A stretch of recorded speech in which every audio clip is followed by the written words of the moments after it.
general budget in this August House, and the issues raised by opposition members has not been addressed by Honorable Finance Minister.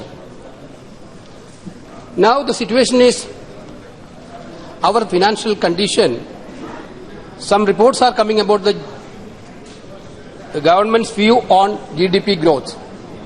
After the demonetization incident, those who are well in economics are unanimous in the opinion, mostly unanimous in the opinion that it will disturb our GDP growth rate. As per the economic review statistics itself also, our economic statistics review itself also projected India's GDP growth rate to reduce by 0.25 to 0.5% in 2016-17. But 2 weeks before, Union Ministry has released the data rejecting all the speculation that they are telling that GDP growth is showing a 7%. GDP growth is 7%. We would like to know from the Honorable Minister that what magic has been done by the government within 2-3 weeks for reaching the GDP at 7%. Everybody, mostly economics, are in the view that this demonetization thing, anyway, it will head badly on this growth issue. But now the government is so much that they are in the position of GDP 7%. Therefore, we need a clarification from the government on what respect. Government is telling otherwise. If any Alauddin magic lamp is with our Honorable Finance Minister, I don't know whether it is what happened because of that. Therefore, we need a clear clarification on that, Madam Speaker. The growth rate of the country is not a new thing. We saw that in 2005 onwards itself, our growth rate has become 9% once upon a time. The 3 consecutive years, 2005, 2006, 2007, shows a growth rate of 9% in the country. Therefore, we know the situation of the economic situation of the country past also. Everything is taken for granted nowadays. The government is telling that everything happened within 3 years. How can it happen? Last week, Honorable Energy Minister talked about the energy generation. Honorable Piyush Goyal ji told in this house that they are produced so much energy to address the energy situation of the country. How can energy can produce within a single moment? Because of UPA themselves have planned for a production in energy sector in a larger scale. That is the result of this energy situation nowadays. At least you should have a wisdom to acknowledge that things. Madam Speaker, there are a lot of issues are coming in front of us during the discussion of this supplementary demands for grants. I would start the discussion by pointing out some grave concern regarding monetary government. Last week, we have an answer from Rural Development Minister. On 16th March 2017, there was a question: the total amount of wages to be paid under Mahatma Gandhi National Rural Employment Guarantee Scheme during the last 2 years and the current year. State-wise details. The reason for huge amount of dues and the measures taken by the government. That was a question, madam. The reply was actually the 17,000 crores. There is a backlog of 17,000 crores in payment of wages for unskilled labor under Mahatma Gandhi National Rural Employment Grants since 2014, March 11 until March 11. This year-wise breakup is rupees 4,200 crore for 2014-15, 3,900 crore for 15-16, and 8,000 crore for 2016-17, madam. Among the states, West Bengal has the largest unpaid dues in the fiscal at rupees 2,435 crores. UP, Tamil Nadu, Chhattisgarh, Madhya Pradesh, Kerala and Assam account for more than rupees 500 each in 2016-17, madam. Madam, I am coming from a state in which drought situation has heavily damaged the common man's life. In Kerala, actually our drought situation is very high, the people are suffering. Those who are working in the field of Manrega are not getting wages, madam. They are complaining to the local member of parliaments. We have to answer the women employers. Now the situation is that 500 crore rupees are due on Kerala itself. Tamil Nadu situation is also like that. Madhya Pradesh situation is also like that. And Chhattisgarh situation is also like that. This is a matter of concern, madam. I would also point out that in May 2016, the Honorable Supreme Court has criticized this government for not releasing adequate fund for Manrega. In his budget speech, Finance Minister announced, in our budget speech, what Finance Minister was announced. According to him, a record allocation of 48,000 crores over the Mahatma Gandhi National Rural Employment Guarantee Act has been provided this year. That is what Honorable FM told in this House. What was actually the revised budget of 2016-17? Revised budget of 2016-17 itself, 47,000 crore. Then what is how much is the increase? Merely 1,000 crores. Merely 1,000 crores. Out of that, he has to give 17,000. Yeah, out of that, he has to give 17,000 due amounts, due wages. This is a mere 1% increase unless the government introduced supplementary allocation this year. That is why I am seeking how much amount is going to be allocated for Manrega through these supplementary demands of grants. Because we are sufferers. In our state, employees are not getting wages. Most of the states are suffering same things. Therefore, I would like to know from the Honorable Minister how much amount you are providing for Manrega salaries from these supplementary demands of grants.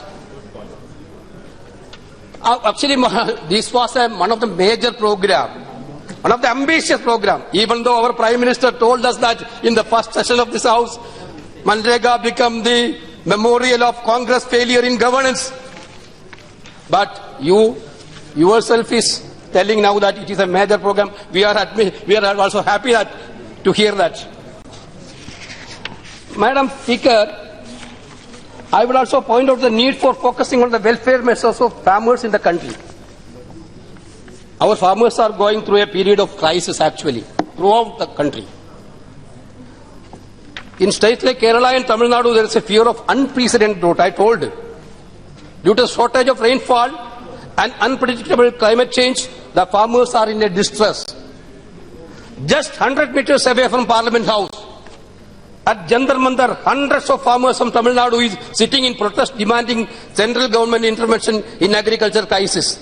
They are carrying the skull of 7 farmers who committed suicide because of drought and unable to repay their farmers' loan. Very, very unfortunate, madam. The situation is more worsening in other states like Maharashtra and Odisha. However, the government is showing complete indifference on this concern. Tamil Nadu issue has raised, that is what I want to tell. As far as the farmers' problem is concerned, Tamil Nadu is going to take all the actions. Our loans also, government has taken care of that farmers and paid that. But some of the issues that already we are discussing with the farmers. But what he said, suicide. After suicide, he has brought skulls. And things happen. Not like that. No. How can you bring the man who died? Skulls bringing the this. No, I am reporting that. The house. I am quoting the newspaper reports. That cannot be quoted here. Certainly. They cannot bring any skulls. Already died. That is not a correct thing. Therefore, misleading the house that what the farmers doing, that we are sympathetic for that. But at the same time, you cannot mislead the house. Telling they are already suicide farmers, skull is brought out here. How can you do that? That's not correct. Madam, they should first figure their own problems out. Please. No, Madam Speaker, I am telling that in this supplementary demands, lot of incidents. I am not fingering a single state. I am not fingering a single state. I am not going to fingering a single state. I am generally speaking. The farmers are committing suicide throughout the country, not in a state. Madam Speaker, he is telling, one minute. No. He is giving example of all the states.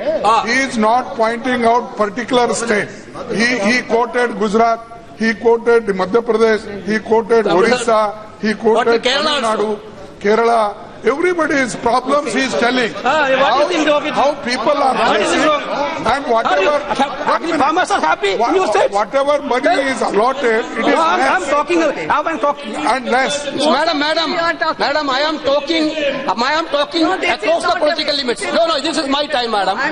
He is not yielding, nothing will go on record, only K C Venugopal statement. That's all. It is not a discussion going on. No, it is not proper.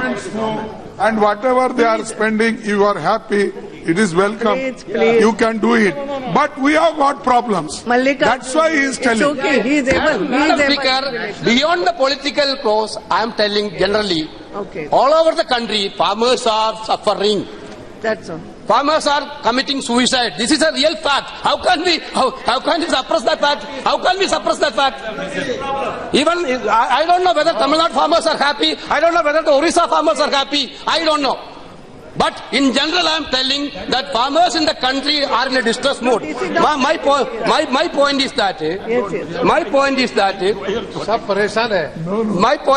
they are. My point is that the situation is more worsening in other states like Maharashtra, Odisha, and all over the country. However, the government is showing complete indifference to their concern. Madam, my point is that during the election rally, Honorable Prime Minister had promised that government would waive off the loan for farmers in Uttar Pradesh if BJP came to power. Honorable Agriculture Minister, in his demand discussion reply, Honorable Agriculture Minister, in his demand discussion reply, repeated that Government of India is going to pay the amount of Uttar Pradesh farmers' loan waiving. How can take Uttar Pradesh alone, madam? Entire country is suffering. Union Agriculture Minister saying in a demand discussion that Government of India will pay for Government of India pay for Uttar Pradesh. They will compensate to Uttar Pradesh government loans on this agricultural link. Therefore, our request is that, our demand is that all farmers' loans should be waived throughout the country. All farmers' loans should be waived throughout the country. How can Uttar Pradesh alone? How can an agricultural minister in his demand discussion can say like that? Actually, it is against the federal system, madam. It is against the national integrity, madam. Therefore, I am asking before the honorable government that entire farmers' loan should be waived. We can say like that. We are proud that we in UPA 1, we waived an amount of 70,000 crores of farmers' loan. We waived it. Therefore, we have a right to say that. At this juncture of farmers' distress, the farmers' agriculture loan should be waived off. That's what my point. Madam Speaker, nowadays what is happening? Throughout the country, I am bringing the notice of Honorable Finance Minister. Madam, you are also feeling that. Please. Our poor students, please. Our students, those who are taking education loans. Madam, my constituency is a totally coastal constituency. 50% is poor people, fishermen, agriculture workers, choir workers, maximum poor person. Last so many years, due to this education loan, these poor students from this poor family are getting a chance to go for higher studies. Such a good scheme is education loan. But what was happened? Nowadays, entire banks are running against this poor students' family. Because of 2 lakhs, 1.5 lakhs, 3 lakhs loans are dues are there. Even if they are getting job, they will repay. Without getting job, they are not in a position to repay. Our entire national bank is going behind these students. What will be the same way the entire banks are going against the farmers?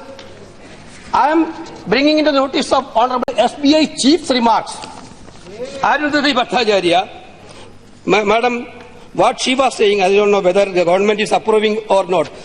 At the same time, Arundhati Bhattacharya, chairperson, says that loan waiving of poor farmers and students would disturb the credit discipline among the borrowers. That is what the stand of SBI. Then I have a question to this. Then I have a question to the Honorable Minister about your nationalist banks. What about they? What about the... Venugopal ji, now conclude your time. No, madam, I will take... No, madam. Madam, at PSC's, our parliamentary committee's deliberation throughout, I also associated in some of the parliamentary committees. We got a terrible report about the NPAs of Nationalist Bank. Madam, the NPA statistics in 2013 December, the unpaid loan was 2,18,519 crores in 2013 December. In 2016, as per the government records, the NPA rate is 6,14,772 crores, almost a threefold increase. Madam, it must be noted that around 70% of these unpaid loans belong to the corporate in the country. They are very free, but this education loan for people and the agriculture farmers are getting credit from the nationalized banks. That is what the situation. What action has been taken for addressing this NPA issue? I would like to know from the government. Madam Speaker, and also regarding after the demonetization incident, the entire country has in a distress mood. Honorable Prime Minister had made a speech to the media throughout the country. Prime Minister announced two schemes. That two schemes are earlier schemes. One is housing scheme. Housing scheme for poor people. A scheme to provide subsidized housing for rural and urban poor. It has been announced that for home loans of up to 9 lakhs, the poorest and the most underprivileged will get a 4% increase interest benefit. For home loans up to 12 lakhs, they will get a 3% interest benefit. But the situation, Honorable MOS, I would like to invite your attention. Last week, I attended a DLRC meeting, district level bankers committee meeting. I got 10 complaints from public that banks are rejecting their application for housing scheme. On what ground? They are saying there is no access to the roads. You are telling that we are giving this amount to poor people. The banks are telling there is no access road, there is no roads to the house. If that is the way to treat these poor people, then what is the logic behind it? Therefore, they are rejecting, the banks are rejecting by saying that there is no road access to your house. That is why we are rejecting the loan. The same way, 4 or 5 complaints of education loans are coming. Mudra loan. Government is already claiming that is a major thing to boost the MSME sector. My district is an MSME area, madam. Coir industry is there. I verified how much amount is given from Mudra for this year. Not a single coir worker has get a Mudra loan from nationalist banks. I can challenge Honorable Minister. I can invite you for Alappuzha district. I can challenge you. Humbly I can challenge you. Not a single person did not get coir worker did not get a Mudra loan. Your people, BJP people were also criticizing there in public bank's attitude. The same way, farmers are not getting, fish workers are not getting Mudra loan. Then on one side you are telling that entire scheme is for poor people. On the other side is telling that what? This is not applicable for poor because of you are not addressing that such criteria. That is what the authorities are telling. Therefore, there should be a clarity among these schemes. Government should come forward with a clarity. That is what my request. Madam Speaker, this is the situation among Madam, we expected Honorable Arun Jaitley ji in this discussion because nowadays we are providing supplementary demand for grants today. We are giving money towards the entire central exchequer for providing assistance to maximum states and everything. Madam, last year also our Mallikarjuna Kharge ji raised a serious issue about the governance done by this government. The governance done by... There was an authentic report has come that Honorable Finance Minister has been involved to sabotage a democracy in a state like Goa.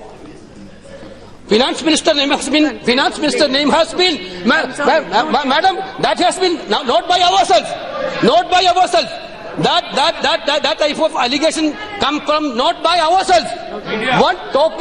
The media reported one topmost officials interview. I'm not mentioning the name. I'm not blaming anybody. Okay. But Madam Speaker, I have a doubt. Yes. Madam Speaker, I have a doubt. In Goa, you can see the scenario. Honorable, our Defence Minister has sweared as a Chief Minister, along with the 9 ministers. Out of these 10 ministers, only 2 BJP. All other eight who came by horse trading or become the ministers. Is the way of moral politics? Yes. The BJP, Madam Speaker, BJP is saying Congress defeated. BJP is saying Congress is failed to BJP. I am agreeing that Congress is failed to BJP in this type of immoral politics. We are not the party to do this type of immoral politics. Madam Speaker, Madam, this is one of the important things. Yes, now. Where we have to discuss, madam, other than this forum. Madam, I am not blaming anybody. I am not talking any name, but I am talking about the political happenings. Political happenings in the country. Therefore, I am not telling. But my submission is that this only 13 members party is become a chief minister, and then our defence minister, like Manohar Parrikar, is stalwart. I can understand local level government leaders are taking these things. I can understand, but a defence minister like Honorable Parrikar is going there and doing this type of horse trading and doing this type of horse trading and making a government unethically is very bad, madam. आपके प्रधानमंत्री ने मीरठ के भाषण में कहा कि पाकिस्तान की धरती पर हमने सर्जिकल स्ट्राइक किया, मतलब वो पीओके नहीं रहा, भारत ने अपना अधिकार भूल लिया। इसका प्रश्न का जवाब निशिकांत जी आपको देना होगा।